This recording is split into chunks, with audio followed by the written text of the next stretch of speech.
Quelles sont les peines encourues selon le code pénal sénégalais par les membres de la Légion d'intervention de la gendarmerie que nous avons identifiés, qui ont participé hier à l'arrestation arbitraire puisqu'illégale de M. Sonko? Comment savons-nous d'abord que cette arrestation était arbitraire?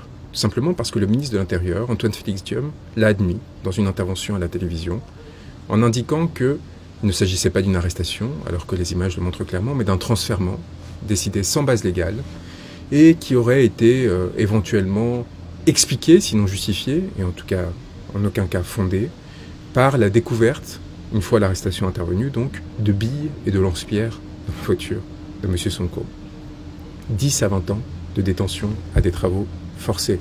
Voilà ce qu'encourent les membres de la Légion d'intervention de la gendarmerie. C'est l'article 334 du Code pénal sénégalais. Seront punis de la peine des travaux forcés à temps de 10 à 20 ans ceux qui, hors les cas où la loi ordonne de saisir les prévenus, auront arrêté le détenu. Mais ne nous en tenons pas là. Et regardons ce qu'encourent les membres des forces de sécurité qui aujourd'hui, sans mandat, sans instruction judiciaire, empêchent M. Sonko de circuler librement, de voir ses proches, ses avocats et les membres de sa formation politique. Article 110 du Code pénal sénégalais. Les fonctionnaires publics chargés de la police administrative ou judiciaire, qui auront refusé ou négligé de déférer à une réclamation légale tendant à constater les détentions illégales et arbitraires, partout où elles se déroulent, et qui ne justifieront pas de les avoir dénoncées à l'autorité supérieure, seront punis d'un emprisonnement de 5 à 10 ans et tenus de dommages et intérêts.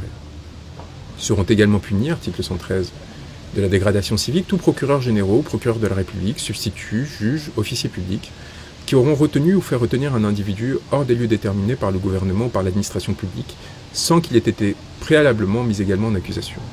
J'invite tous les Sénégalais à se rendre auprès du domicile de M. Sonko afin de relever les identités des membres des forces de sécurité qui, de façon illégale, l'empêchent de circuler librement, les prendre en photographie et prendre tout élément permettant de les identifier, et également leur faire lecture de ces articles de la loi sénégalaise, c'est-à-dire de l'expression de la volonté du peuple souverain.